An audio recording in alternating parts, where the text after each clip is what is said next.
আসসালামু আলাইকুম। গতকালকে একটা ভিডিওতে বলেছিলাম যে ওয়েস্ট ইন্ডিজের সাথে এই সিরিজটাতে মিরপুরের ধানক্ষেত উইকেটের পক্ষে আমি কেন?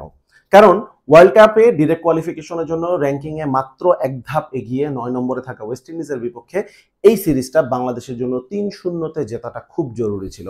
সেটা তো হলো না। কারণ দ্বিতীয় ম্যাচটা দুর্দান্ত একটা ম্যাচ ছিল। দুর্দান্ত পারফর্ম করে ওয়েস্ট ইন্ডিজ জিতে নিল। সাধারণত এই ধরনের ম্যাচ হারার পরে মানে কোনো গর্ধপ মার্কা ভুল করে ম্যাচ না হারলে আমি ম্যাচগুলো এনজয় করি। মানে হ্যাঁ, বাংলাদেশি হিসেবে একটু খারাপ লাগে, কিন্তু ওভারঅল একজন ক্রিকেট প্রেমী হিসেবে ম্যাচগুলো আমি এনজয় করি। গতকালকেও আমি এনজয় করেছিলাম। গর্ধপ মার্কা ভুল বলতে আমি যদি দুটো খুব রিসেন্ট এক্সাম্পল দিই, একটা হচ্ছে ছেলেদের ওই এশিয়া কাপে টি-20 ফরম্যাটে যেটা হয়েছিল পাকিস্তানের বিপক্ষে ম্যাচটা, যেটা জিতে বাংলাদেশ ফাইনালে যেতে পারতো। সেখানে পুরো দলের ব্যাটিং এর যে অ্যাপ্রোচটা সেটা ছিল একটা গর্ধপ মার্কা ভুল। আরেকটা হচ্ছে গত পরশুদিন নারী বিশ্বকাপে শ্রীলঙ্কার সাথে ম্যাচটা যা হয়েছিল, যেভাবে বাংলাদেশ ম্যাচটা হারলো, টিম ম্যানেজমেন্টের ব্যাটিং লাইন আপের ডিসিশন অ্যান্ড এভরিথিং সবকিছু মিলিয়ে। কারণ ওই ধরনের ভুলের পর যখন ম্যাচ হারে না, তখন হচ্ছে গা জ্বলতে থাকে রাগে। গতকাল আমার অন্তত সেটা হয়নি। হ্যাঁ, কিছু গর্ধপ মার্কা ভুল ছিল, তবে ওভারঅল ম্যাচের উত্তেজনাটা, ম্যাচের এক্সাইটমেন্টটা বেশি ছিল।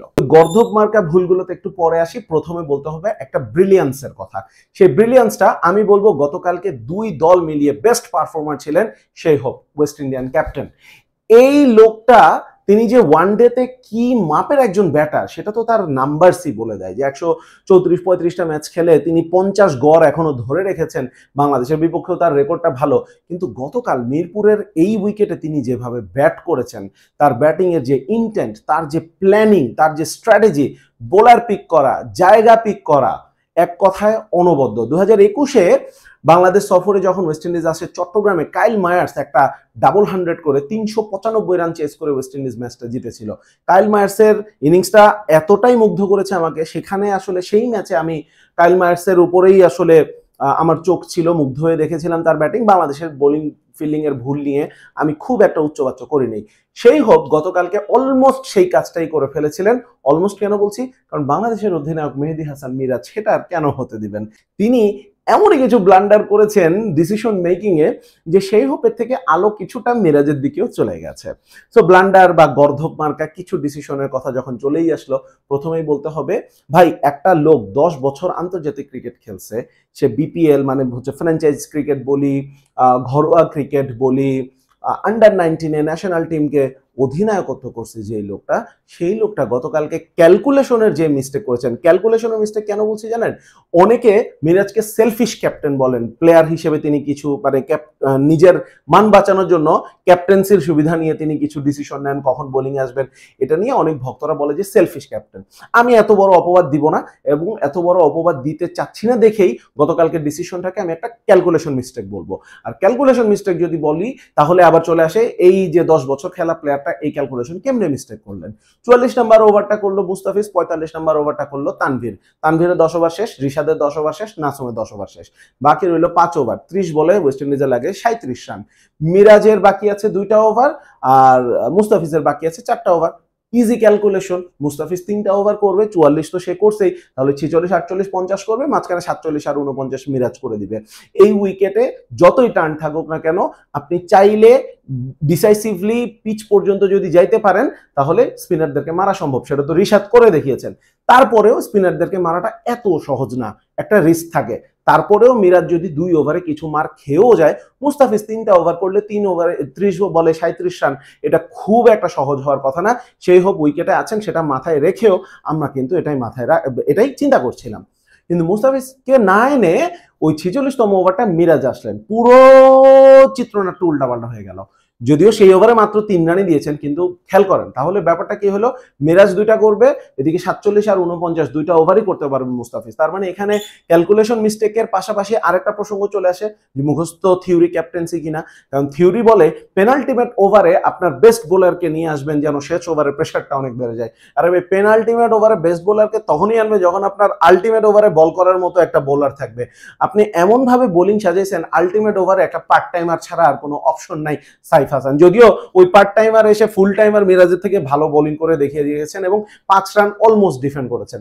যাই হোক, এটা নিয়ে, এই প্রসঙ্গ নিয়ে আমরা আর বেশি লেবু না কষলাই পরের প্রসঙ্গে চলে যাই। আপনি সুপার ওভারে আসবেন তো? সুপার ওভারে আমি একটু পরে আসি, আমি একটু পেছনে চলে, আর একটু পেছনে যদি যাই বাংলাদেশের ব্যাটিংয়ে। বাংলাদেশের ব্যাটিংয়ে 193টা ডট বল, ভাই কি এমন উইকেট ছিল! হ্যাঁ, 4-6 মারা কঠিন ছিল, 193টা ডট বল দেওয়ার মতো উইকেট ছিল কালকে। সেই হতো কই এতগুলা ডট বল দেয় নাই। পুরো ওয়েস্ট ইন্ডিজ মিলে তো 173টা ডট বল দিছে, 20টা ডট বল কম দিছে বাংলাদেশের চাইতে। এখন ওয়েস্ট ইন্ডিজের 173টা ডট বলও কিন্তু খারাপ পারফরমেন্স। ওয়ানডে ক্রিকেট আপনি 173টা ডট বল দিতে পারেন না, কিন্তু ওয়েস্ট ইন্ডিজ তো এই উইকেটে খেলে অভ্যস্ত না। আর তার চেয়ে বড় কথা, ওয়েস্ট ইন্ডিজ তো জানে তাদেরকে কত রান করতে হবে। আপনি টার্গেট সেট করার সময় কেমনে ভাই 193টা ডট বল দেন? মেহেদী হাসান মিরাজ ক্যাপ্টেন, আবারও তার প্রসঙ্গে আসবে, মিডিওকার পারফরমেন্স করেছেন, 10 ওভারে 38 রান, রানও করেছেন এরকম 37-38 এর মতো, কিন্তু বলগুলো যখন খেলেছেন তিনি ব্লক করে গেছেন এবং তার পুরো ব্যাটিং এর ইন্টেন্ট প্ল্যানিংটাই মনে হচ্ছিল যে ভাই 50 ওভার খেলতে হবে, 50 ওভার টিকে থাকতে হবে। তার মানে তার ব্যাটিং দেখে মনে হচ্ছিল যে তিনি 180-90 রান টার্গেট করছেন, এটাই মনে হচ্ছে ইনাফ। ভাই শেষ পর্যন্ত তো 213 রান করে আপনি হারছেন, আর ওই 213 রানও হইতো না রিশাদ যদি শেষ দিকে পিটানেটা না পিটাইতো। তাহলে মেহেদী হাসান মিরাজ ব্যাটিং হিসেবেও উইকেট রিড করতে পারেন নাই, ক্যাপ্টেন হিসেবেও সেলফিশ, আমি ওয়ার্ডটা বলতে চাই নাই, ক্যাপ্টেন হিসেবেও তিনি মিস ক্যালকুলেট করেছেন। তো সবকিছু মিলিয়ে মেহেদী হাসান মিরাজ কালকে কিন্তু বিশাল কিছু ব্লান্ডার করেছেন এবং ওভারঅল পুরো বাংলাদেশ দলের উপরে অবশ্য এই 193টা ডট বলের যে একটা অপরাধের দায়ভার, সেটা পুরো বাংলাদেশ দলের ব্যাটারদের উপরেই কিন্তু চাপাতে হবে, মিরাজের একার উপরে না। সুপার ওভারে আসি। সুপার ওভারে মুস্তাফিজের শেষ বলটা যখন কোনায় লেগে 4 হয়ে গেল, 10 রান মানে 11 রান করতে হবে, তখন আমার কাছে মনে হচ্ছিল যে it will B a tough ask.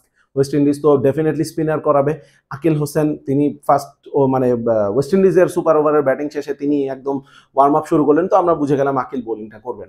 তো এই উইকেটে টাফ, কিন্তু তারপরেও আজকেই কিন্তু গতকালকে কিন্তু এই স্পিনারদেরকে বেধড়কভাবে পিটাইছে রিশাদ। পুরো দুটো ম্যাচেই তিনি দুর্দান্ত ব্যাটিং ফর্মে ছিলেন। পুরো বাংলাদেশের মানুষ একটা জিনিস শিওর ছিল, দুটো ব্যাটার এখানে কনফার্ম, একটা সৌম্য, একটা রিশাদ। থার্ড ব্যাটারটা কে হবে, সাইফ নাকি সোহান? এখানে একটা 50-50 সিদ্ধান্ত ছিল। তো টিম ম্যানেজমেন্ট সাইফের দিকে গেল, কারণ ক্লিন হিটার। যদিও দুটো ওয়ানডেতে ভালো পারফর্ম করতে পারেনি, কিন্তু তারপরে সাইফ মোটামুটি ভালো টাচে আছে, আর একটা ওভারের খেলা, ক্লিন হিটার আপনি বেছে নিয়েছেন। সোহানও যদিও ভালো পারফর্ম করেছেন, তারপরেও এখানে খুব বেশি একটা পার্থক্য আমি মনে করি না গড়ে দিয়েছে। তো সৌম্য সাইফ যখন আসলো, ওকে ফাইন, আমরা তো নিশ্চিত রিল্যাক্সড হয়ে আছে যে রিশাদ নামবে। কিছুক্ষণ পরে ডাগ আউটে ক্যামেরা তাক করলো, আমরা টিভি স্ক্রিনে দেখলাম শান্ত প্যাডে ঢাবু হয়ে বসে আছেন, মানে সিরিয়াসলি শান্ত, নাজমুল হোসেন শান্ত সুপার ওভারে, তাও আবার অফ ফর্মে নাজমুল হোসেন শান্ত। এমন যদি হতো যে কালকে তিনি একটা 50-70 রানের ইনিংস খেলেছেন, ভালো টাচে আছেন, তাহলে একটা কথা ছিল। নাজমুল হোসেন শান্ত, জাস্ট আকিল বোলিং করছে দেখে একটা বাহাতি ব্যাটসম্যান আপনার নামাইতে হবে। আর শান্তকে আপনি তো টি-20 থেকে ড্রপ করে দিয়েছেন যে তার ব্যাটিং টি-20-র সাথে মানানসই না এই থিওরি দিয়ে। তো টি-20-র সাথে মানানসই না এমন একটা প্লেয়ার অফ ফর্মে আছে, তাকে আপনি সুপার ওভারে নামাই দিলেন ব্যাটিং করতে। এবং দেখেন আকিল হোসেন 9 বলের ওভার করছে, 0 বলে বাংলাদেশের 4 রান ছিল, একটা ওয়াইড হইলো, একটা নো বল হইলো, পরে আরো একটা ওয়াইড হইলো, তার মানে 9 বলে বাংলাদেশ 11 রান করতে পারেনি। সুতরাং শান্তকে একা দোষারোপ করবো না, সৌম্যও এখানে বল নষ্ট করছে, সাইফও বল নষ্ট করছে, শান্তও বল নষ্ট করছে।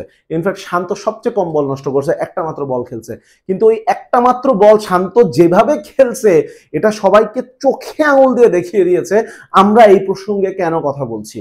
এত দুর্দান্ত রকম দৃষ্টিকটু ভাবে তিনি খেলেছেন, বলটা টার্ন করে বাইরে যাচ্ছিল, ওয়াইড বলটাকে মনে হচ্ছিল যে তার টাস্ক হচ্ছে যে এই আকিলের বল যেন ওয়াইড না হয়, এই ধরনের একটা টাস্ক নিয়ে তিনি কোনো মতে পাটা বাড়িয়ে দিয়েছেন, মানে হরিবল একটা শট খেলেছেন শান্ত।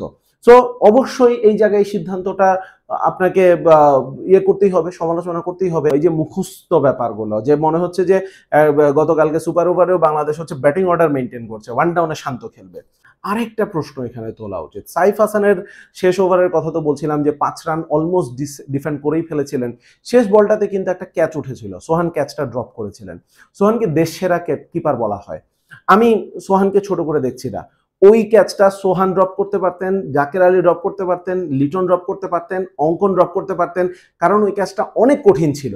কিন্তু এই মুহূর্তে আমরা তো সোশ্যাল মিডিয়া দ্বারা অনেক প্রভাবিত হই এবং আমাদের একটা ধারণা যে বাংলাদেশ ক্রিকেট বোর্ড বা টিম সিলেকশনও সোশ্যাল মিডিয়া দ্বারা প্রভাবিত হয়, সেই ধারণা থেকেই বলছি সোশ্যাল মিডিয়ায় সোহানের এই ক্যাচ ড্রপটা নিয়ে খুব একটা উচ্চবাচ্য দেখি নাই। জাকের আলী যদি এই ক্যাচটা ড্রপ করতো তাহলে সোশ্যাল মিডিয়ায় জাকের আলীকে নিয়ে তাকে পার্সোনাল অ্যাটাক করে, তিনি চুইংগাম যাবার না কি করেন সেগুলো করে, সেটা পার্সোনাল অ্যাটাকে আমি বলবো। খেলার মধ্যে তো আমরা সমালোচনা করতে পারি না, আমাদের দৌড় হইতেছে একটা পার্সোনালি তাকে অ্যাটাক করা। তো যাই হোক, তো সোহানকে নিয়ে কিন্তু এত সমালোচনা হচ্ছে না যেটা অন্যদের নিয়ে হতো।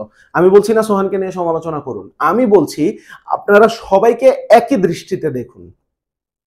ক্যাচটা সোহানের জন্যও কঠিন ছিল, ক্যাচটা জাকের থাকলেও কঠিন হতো। দুজনকে সমান দৃষ্টিতে আপনাকে দেখতে হবে। দুটো ক্ষেত্রেই ক্যাচ ড্রপ বললে ক্যাচ ড্রপ বলতে হবে, আর আপনি যদি তাকে সমালোচনা করতে চান দুজনেরই সমালোচনা করতে হবে, কিন্তু ট্রোল আপনি কাউকে করার অধিকার রাখেন না।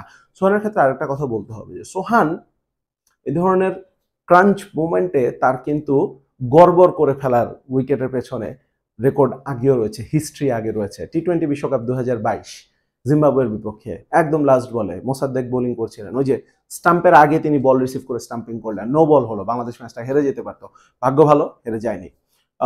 আমি যদি ভুল করে না থাকি পাকিস্তানের ম্যাচে রিজওয়ানের একটা ক্যাচও তিনি মিস করেছেন। সুতরাং এগুলো হিউম্যান এরর, ঠিক আছে, কিন্তু তার এই ধরনের ক্রাঞ্চ মোমেন্টে ব্লান্ডার করার রেকর্ড রয়েছে। সো আমরা অ্যাজ ফ্যান একজনকে যাকে এই মুহূর্তে আমি মানে সোহানকে এই মুহূর্তে কথাটা জরুরি এখানে, সোহানকে আমরা এই মুহূর্তে একদম ফেরেশতা বানিয়ে তাকে মাথায় তুলে নাচ্ছি। সোহান যদি ব্যর্থ হতে থাকেন তাহলে কিন্তু তাকেও আমরা পায়ের নিচে গিয়ে পারাবো, এটাও আমরা করেছি কিন্তু। সো এই মুহূর্তে যাকে আমরা পছন্দ করি তার 7 খুন মাফ, আর যাকে আমরা অপছন্দ করি তার যাই হোক আমাদের চোখে সহ্য হয় না, এই মেন্টালিটিটা আসলে ঠিক না। যাই হোক, ভিডিওটা একটু লম্বাই হয়ে যাচ্ছে, যদি ভালো লাগে বন্ধুদের সাথে শেয়ার করতে পারেন, চ্যানেলটা অবশ্যই সাবস্ক্রাইব করবেন, আর অবশ্যই আপনার মতামত কমেন্টে জানাতে ভুলবেন না।